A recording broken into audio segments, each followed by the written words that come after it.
ஒரு வருஷம் கஷ்டப்பட்டு படிச்சுட்டு 10th 12th பப்ளி எக்ஸாமுக்கு போகும்பொழுது நம்மளுடைய மனநிலை எப்படி இருக்குமோ அதே மனநிலையோடு தான் இன்றைக்கி நாங்களும் எங்களுடைய ஸ்டூடெண்ட்ஸும் இருக்கோம். Yes, coming 14 and 15 February 14 and 15 நடக்கக்கூடிய டைப்ரைட்டிங் எக்ஸாமுக்காக தான் நாங்கள் வெயிட் பண்ணிகிட்ருக்கோம். எஸ், சிலபஸ் எல்லாத்தையும் கவர் பண்ணி ரிவிஷன்ஸ் எல்லாத்தையும் முடித்து டெய்லி டெஸ்ட் எழுதி மாடல் டெஸ்ட் டைப் பண்ணி மாடல் எக்ஸாமையும் முடிச்சுட்டு ஃபைனலி நாங்கள் எக்ஸாமுக்கு ரெடி ஆகிட்டோம். ஆக்சுவலி பார்த்திங்கன்னா நாங்கள் அப்ரூவல் வாங்கினதுலேருந்து ஸ்ட்ரென்த்து இவ்வளோ குறைவாக அனுப்புறது இதுதான் ஃபஸ்ட் டைம். காரணம் என்ன பார்த்திங்கன்னா, ப்ளேஸ் சேஞ்ச் பண்ணியிருக்கோம்.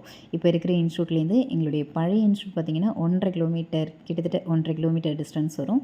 ஸோ அவ்வளோ டிஸ்டன்ஸில் இருக்குது. அதனால் இடம் சேஞ்ச் பண்ணியிருக்கிறது நிறைய ஸ்டூடெண்ட்ஸுக்கு தெரியாமல் இருக்குது. ஒரு சில ஸ்டூடெண்ட்ஸ் வந்து பார்த்திங்கன்னா தேடி கண்டுபிடிச்சி வந்து அட்மிஷன் ஆகிட்டு இருக்காங்க. அண்டு இப்போ தான் நாங்களும் கொஞ்சம் தெரியப்படுத்திக்கிட்டு இருக்கோம். ஸோ அடுத்த பேட்ச்க்கு ஸ்டூடெண்ட்ஸ் நமக்கு வழக்கம் போல் இருப்பாங்க. ஓகே, இப்போ நம்ம எக்ஸாமுக்கு வருவோம். எல்லா எக்ஸாமுக்குமே இன்ஸ்ட்ரக்ஷன்ஸ் ரொம்ப ரொம்ப முக்கியம். அது வந்து டைப்ரைட்டிங் எக்ஸாமுக்கு இன்ஸ்ட்ரக்ஷன்ஸ் வந்து ரொம்ப ரொம்ப இம்பார்ட்டண்ட்டு. பிகாஸ் இந்த டைப்ரைட்டிங் எக்ஸாம்ன்றது ஒரு பெரிய ப்ராசஸ். ஸோ அதனால் அதில் அந்த இன்ஸ்ட்ரக்ஷன்ஸ் எல்லாத்தையும் நம்ம கரெக்டாக ஃபாலோ பண்ண தான் சக்ஸஸ்ஃபுல்லாக நம்ம எக்ஸாம் எழுதிட்டு வர முடியும். நம்ம ஃபஸ்ட்டு வீட்லேருந்து எக்ஸாமுக்கு கிளம்புறதுக்கு முன்னாடி நம்மளுடைய இன்ஸ்ட்ரக்ஷனை ஸ்டார்ட் பண்ணுவோம். இப்போ வீட்லேருந்து நீங்கள் எக்ஸாமுக்கு கிளம்புறதுக்கு முன்னாடி உங்களுடைய ஹால் டிக்கெட், உங்களுடைய ஐடி கார்டு, அதாவது அப்ளை பண்ணும்போது ஒரு ஐடி கார்டு கொடுத்து அப்ளை பண்ணியிருப்பீங்க. ஐடி ப்ரூஃப், ஆதார் கார்டோ ஓட்டர் ஐடியோ ஆர் ஏதோ ஒரு ஐடி கார்டு கொடுத்து, இல்லை ஸ்கூல் காலேஜ் ஐடி ப்ரூஃபோ கொடுத்து அப்ளை பண்ணியிருப்பீங்க. ஸோ அந்த ஐடி கார்டை மறக்காமல் எடுத்துகிட்டு போகணும். Aadhaar card and hall ticket கண்டிப்பாக எடுத்துகிட்டு போகணும். 2 பென்னு கண்டிப்பாக எடுத்துகிட்டு போகணும். 2 பால் பாயிண்ட் பென்னு, ஒரு ஸ்கேலு, பென்சில், எரேசர், இதான் நீங்கள் எக்ஸாமுக்கு எடுத்துகிட்டு போக வேண்டிய மெட்டீரியல்ஸ். ப்ளஸ் ஒரு 2 A4 ஷீட்டு எடுத்துகிட்டு போகணும். இப்போது எக்ஸாமுக்கு தேவையான மெட்டீரியல்ஸ்லாம் நம்ம எடுத்தாச்சு. இப்போது எக்ஸாமுக்கு நம்ம எப்போ கிளம்பணுன்னா, உங்களுடைய எக்ஸாம் சென்டரில் உங்களுடைய எக்ஸாம் டைமுக்கு 1 ஹவர் முன்னாடியே நீங்கள் எக்ஸாம் சென்டருக்கு ரீச் ஆகிற மாதிரி உங்கள் வீட்லேருந்து கிளம்பணும். ஆல்ரைட், எக்ஸாமுக்கு தேவையான மெட்டீரியல்ஸ் எல்லாத்தையும் எடுத்தாச்சு. அண்டு எக்ஸாம் சென்டரில் 1 ஹவருக்கு முன்னாடியே போய் ரீச் ஆகிற மாதிரி நம்ம வீட்லேருந்து கிளம்பியாச்சு. இப்போது எக்ஸாம் சென்டரை ரீச் ஆகிடுச்சுன்னு வச்சுக்கோங்க. எக்ஸாம் சென்டரை ரீச் பண்ண பிறகு எந்த ஹாலில் உங்களுடைய இன்ஸ்டியூட்டோட மிஷின்ஸ் இருக்குது அப்படின்றத நீங்கள் கண்டுபிடிக்கணும். எங்களுடைய ஸ்டூடெண்ட்ஸ்க்கு எங்களுடைய ஃபோன் நம்பரை நாங்கள் கொடுத்துருவோம். எக்ஸாம் சென்டருக்கு ரீச் ஆனோடனே எங்களுக்கு கால் பண்ணி சொல்லி நாங்கள் எங்களுடைய ஸ்டூடெண்ட்ஸ் எல்லோரையும் ரிசீவ் பண்ணிப்போம். நீங்களும் உங்களுடைய இன்ஸ்ட்ரக்டருக்கோ அல்லது உங்களுடைய ப்ரொப்ரைட்டருக்கோ கால் பண்ணி கேட்டுட்டு நீங்கள் உங்களுடைய எக்ஸாம் சென்டரை கண்டுபிடிச்சிக்கலாம். அப்படி இல்லைனா நோட்டீஸ் போர்டில் அங்கே எந்தெந்த இன்ஸ்டியூட்டோட மிஷின்ஸு எந்தெந்த ஹாலில் இருக்குது அப்படின்றது இன்டிமேஷன் கொடுத்துருப்பாங்க. அதை பார்த்தும் நீங்கள் உங்களுடைய மிஷின்ஸ் எந்த ஹாலில் இருக்குது அப்படின்றத கண்டுபிடிச்சி போயிடலாம். இப்போது எக்ஸாம் ஹாலை கண்டுபிடிச்சி நீங்கள் எக்ஸாம் ஹாலுக்குள்ளே போயிட்டீங்க. கண்டிப்பாக உங்களுடைய எக்ஸாம் டைமுக்கு ஒரு 10 நிமிஷத்துக்கு முன்னாடியே நீங்கள் எக்ஸாம் ஹாலுக்குள்ளே போயிடுவீங்க. எக்ஸாம் ஹாலுக்குள்ளே போனதும் உங்களுடைய மிஷின் எந்த பிளேஸில் இருக்குது அப்படின்றது கண்டிப்பாக உங்களுடைய இன்ஸ்ட்ரக்டரோ அல்லது உங்களுடைய ப்ரொப்ரைட்டரோ கண்டிப்பாக உங்களுக்கு கைட் பண்ணுவாங்க. ஸோ உங்களுடைய மிஷினை கண்டுபிடிச்சி உங்களுடைய சீட் எதுன்னு பார்த்துட்டு போயிட்டு உட்காந்துருங்க. உட்காந்து முடித்த பிறகு நீங்கள் எடுத்துகிட்டு போன எக்ஸாமுக்குரிய மெட்டீரியல்ஸ் எல்லாத்தையும், அதாவது first hall ticket, ID proof and scale, pencil, eraser, 2 pen, இது எல்லாத்தையும் எடுத்து டேபிள் மேலே பத்திரமா வச்சுருங்க. வச்சு முடிச்சுட்டு நீங்கள் முதல்ல மிஷினை தான் செக் பண்ணணும். பிகாஸ் உங்களுக்கு முன்னாடி அடித்த ஸ்டூடெண்ட்ஸ் பார்த்திங்கன்னா அந்த மிஷினோட அலைன்மெண்ட்ஸ்லாம் கொஞ்சம் சேஞ்ச் பண்ணி வச்சுருப்பாங்க. மார்ஜின், ஸ்பேஸ் பார் இதெல்லாம் வந்துட்டு சேஞ்ச் பண்ணி வச்சுருந்துருக்கலாம். ஸோ அதனால் முதல்ல நீங்கள் மிஷினை வந்து செக் பண்ணுங்கள். நீங்கள் போகும்போதே ஒரு A4 sheet R 2 A4 sheet கையில் கொண்டு போங்க. கொண்டு போயிட்டு பேப்பரை இன்சர்ட் பண்ணிவிட்டு அண்டு மிஷினை செக் பண்ணுங்கள். செக் பண்ணிவிட்டு ஓகே நல்லா அடிக்குது அப்படின்ட்டு கன்ஃபார்ம் பண்ணிவிடுங்க. ஓகே, இப்போ மிஷின் நல்லா அடிக்குதுன்னு நம்ம கன்ஃபார்ம் பண்ணியாச்சு. கொஞ்சம் டச்லேயும் அடித்து வச்சுக்கோங்க, கொஞ்சம் டச் கிடைக்கும். ஸோ இடையில நமக்கு ஒரு நாள் கேப் இருந்திருக்கும் இல்லையா, கொஞ்சம் நீங்கள் அங்கே போயிட்டு ஒரு 2 minutes R 3 minutes R 5 minutes எவ்வளோ உங்களுக்கு டைம் கிடைக்குதோ அவ்வளோ டைம் நீங்கள் ப்ராக்டிஸ் பண்ணிக்கோங்க. உங்களுக்கு டச்சில் கொஞ்சம் இருக்கும்.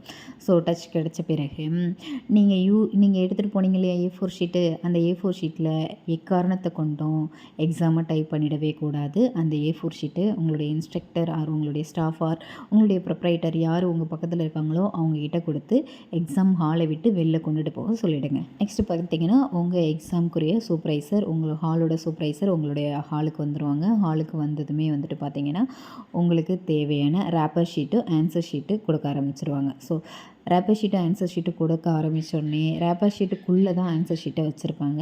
ரேப்பர் ஷீட்லேருந்து ஆன்சர் ஷீட்டை வெளியில் எடுத்துருங்க. ஃபஸ்ட்டு வெளியில் எடுத்த பிறகு மிஷினில் கரெக்டாக செட் பண்ணுங்கள். செட் பண்ணி முடித்த பிறகு மார்ஜின் ஸ்பேஸ் பார் எல்லாமே செட் பண்ணிவிடுங்க. செட் பண்ணி முடித்த பிறகு அதாவது பேப்பரை இன்செர்ட் பண்ணிவிடுங்க. மார்ஜின் ஸ்பேஸ் பார் எல்லாமே செட் பண்ணிவிடுங்க. செட் பண்ணி முடித்த பிறகு தான் நீங்கள் ரேப்பர் ஷீட் ஃபில் பண்ண ஸ்டார்ட் பண்ணணும். ரேப்பர் ஷீட்டு ஃபில் பண்ணி முடிச்சிருங்க. இன்கேஸ் உங்களுக்கு ரேப்பர் ஷீட் ஃபில் பண்ணுறதுக்கு கொஞ்சம் டைம் அதிகமாக எடுத்துக்கிட்டிங்கன்னா அவ்வளோ டைம்லாம் ஆகாது. மேபி நீங்கள் அவ்வளோ டைம் எடுத்துக்கிட்டிங்கன்னா ஸோ எக்ஸாமுக்கு அந்த டைமுக்கு நீங்கள் ரெடியாக இருங்க. எக்ஸாம் முடிச்சு கூட நீங்கள் ஃபில் பண்ணி கொடுத்துக்கலாம். ஆனால் முடிஞ்ச வரையும் எக்ஸாமுக்கு முன்னாடியே உங்களுக்கு டைம் இருக்கும். அந்த டைம்லேயே ஃபில் பண்ணி கொடுத்துருங்க. ஆல்ரைட், இப்போது ரேப்பர் ஷீட் ஃபில் பண்ணியாச்சு. ஆன்சர் ஷீட்டை இன்செர்ட் பண்ணியாச்சு. மார்ஜின் ஸ்பேஸ் பார் எல்லாமே செட் பண்ணியாச்சு. எக்ஸாமுக்கு இப்போ நீங்கள் ரெடியாக இருக்கணும். விசில் சவுண்டுக்காக காத்துட்ருக்கணும். அதுக்கு முன்னாடி உங்களுக்கு கொஷின் பேப்பர் வரும். கொஷின் பேப்பர் வந்ததுமே கொஷின் பேப்பரை வாங்கிட்டு நீங்கள் ஃபஸ்ட்டு பார்க்க வேண்டியது என்ன, பிரிண்ட்டு சரியாக ஆகியிருக்கான்னு செக் பண்ணணும். ஒரு சில எக்ஸாம்லலாம் பிரிண்ட்டு சரியாகாமல் ஸ்டூடெண்ட்ஸ்க்கு கிளியராக புரியாமல் அதை அவங்க எக்ஸாம் ஹால்லே சொல்லாமல் எக்ஸாம் முடிச்சுட்டு வந்துலாம் சொல்லிவிட்டு ரொம்ப ஃபீல் பண்ணாங்க. ஸோ இந்த மாதிரி சுச்சுவேஷன் மறுபடியும் வரக்கூடாது. அதனால் கொஷின் பேப்பரை வாங்கின உடனேயே உங்களுடைய கொஷின் பேப்பர் கரெக்டாக கிளியராக பிரிண்ட் ஆகிருக்கான்னு ஒரு நட செக் பண்ணிங்க. இன்கேஸ் பிரிண்ட் ஆகலைன்னா உங்களுடைய சூப்பர்வைசர்கிட்ட சொல்லி கொஷின் பேப்பரை மாற்றிக்கோங்க. கொஷின் பேப்பரை மாற்றிட்டு கிளியராக பிரிண்ட் ஆகியிருக்கிற கொஷின் பேப்பரை வாங்கிக்கோங்க. வாங்கி முடிச்சுட்டு விசில் சவுண்டு வரும். கரெக்டாக உங்களுடைய எக்ஸாம் டைமுக்கு கரெக்டாக விசில் சவுண்டு வரும். அந்த விசில் சவுண்டு வந்ததும் விசில் சவுண்டு வரும். ஒரு சில காலேஜில் ஒரு சில ஸ்கூல்ஸில் பார்த்திங்கன்னா பெல் சவுண்டு வரும். Bell sound or whistle sound எது வருதோ அது வந்தோடனே கால்குலேஷன்ஸ் போட ஸ்டார்ட் பண்ணுங்கள். கால்குலேஷன்ஸ் போட்டு உங்களுடைய எக்ஸாமை அடிக்க ஆரம்பிச்சிடுங்க. அடித்து முடிச்சுட்டு ஆன்சர் ஷீட்டை ரேப்பர் ஷீட்டுக்குள்ளே வைக்கணும். ஒரு சில சமயம்லாம் பார்த்திங்கன்னா வேல்யூவேஷன் அப்போ பார்த்திங்கன்னா ரேப்பர் ஷீட்டுக்கு வெளியில் வச்சு கட்டி வச்சுருப்பாங்க. ரேப்பர் ஷீட்டுக்குள்ளே வச்சு த்ரெட்டு கொடுப்பாங்க. அதை கட்டி உங்களுடைய ஹால் சூப்பர்வைசர்கிட்ட கொடுத்துருங்க. அட்டெண்டன்ஸ் ஷீட்டு கொடுப்பாங்க. அட்டெண்டன்ஸ் ஷீட்டில் மறக்காமல் கண்டிப்பாக சைன் போட்டுடுங்க. அப்போ தான் நீங்கள் எக்ஸாமுக்கே போயிருக்கீங்கன்னு அர்த்தம். அப்புறம் இதே ப்ராசஸ் மறுபடியும் ஃபஸ்ட் பேப்பருக்கு நடக்கும். இதே மாதிரி ரேப்பர் ஷீட்டு ஃபில் பண்ணுங்கள். ஆன்சர் ஷீட் செட் பண்ணுங்கள். எக்ஸாம் எழுதுங்க. இதே மாதிரி ஃபஸ்ட் பேப்பரையும் நீங்கள் கட்டி சூப்பர்வைசர்கிட்ட கொடுத்துட்டு வாங்க. உங்களுக்கு சொன்ன எல்லா இன்ஸ்ட்ரக்ஷன்ஸையும் எங்களுடைய ஸ்டூடெண்ட்ஸ்க்கும் சொல்லி ஃபைனலாக வந்து பார்த்திங்கன்னா எங்களுடைய ஸ்டூடெண்ட்ஸ் எல்லோரும் டிஸ்டிங்ஷனில் பாஸ் ஆகணும்னு சொல்லி ஆல் தி பெஸ்ட்டு சொல்லி அவங்களுடைய ஹால் டிக்கெட்டையும் அவங்கக்கிட்ட கொடுத்தாச்சு. இவங்க எல்லோரும் இப்போது இவங்க வந்துட்டு February 2026 பேட்ச். என்னதான் வந்துட்டு இவங்களில் பல பேர் வந்துட்டு மறுபடியும் சீனியர் அடிக்கிறதுக்காக ஆகஸ்ட் பேட்சில் வருவாங்க. என்னதான் இருந்தாலும் அப்போ அவங்க வந்துட்டு ஆகஸ்ட் பேட்ச், இப்போ அவங்க February 2026 பேட்ச். ஒவ்வொரு பேட்ச் ஸ்டூடெண்ட்ஸும் எனக்கு ரொம்ப ரொம்ப இம்பார்ட்டண்ட். ஒவ்வொரு பேட்ச் ஸ்டூடெண்ட்ஸோட ஃபோட்டோஸும் நான் வச்சுருக்கேன், குரூப் ஃபோட்டோஸு. அது எல்லாமே வந்துட்டு ஃப்ரேம் பண்ணி இன்ஸ்டியூட்டில் மாட்டணும்னு நினச்சிட்ருக்கேன். பிகாஸ் இன்னும் இன்ஸ்டியூட்டில் பார்க்க வேண்டிய வேலைகள் நிறைய இருக்குது. நிறைய வேலைகள் பெண்டிங் வச்சுருக்கேன். மேலே இன்னும் ஃபால் சீலிங் பண்ண வேண்டியது இருக்குது. இன்னும் நிறைய வேலைகள் இருக்குது. அது எல்லாத்தையும் கம்ப்ளீட் பண்ணிவிட்டு இன்னும் நல்லா கொஞ்சம் இன்ஸ்டியூட்டை டெக்கரேட் பண்ணி முடிச்சுட்டு ஸ்டூடெண்ட்ஸோட ஃபோட்டோஸ் எல்லாத்தையும் நான் ஃப்ரேம் பண்ணி மாட்டணும்னு நினச்சிட்ருக்கேன். ஃபைனலாக எங்களுடைய ஸ்டூடெண்ட்ஸ் கிட்ட கொஞ்சம் நேரம் டைம் ஸ்பெண்ட் பண்ணிவிட்டு பேசிகிட்டு இருந்துட்டு அவங்க கூட ஃபோட்டோஸ்லாம் கொஞ்சம் ஷூட் பண்ணிவிட்டு ஃபோட்டோஸ் வீடியோஸ்லாம் ஷூட் பண்ணிவிட்டு ஆல் தி பெஸ்ட்டு சொல்லிவிட்டு எங்களுடைய ஸ்டூடெண்ட்ஸ்க்கு சென்ட் ஆஃப் கொடுத்தாச்சு.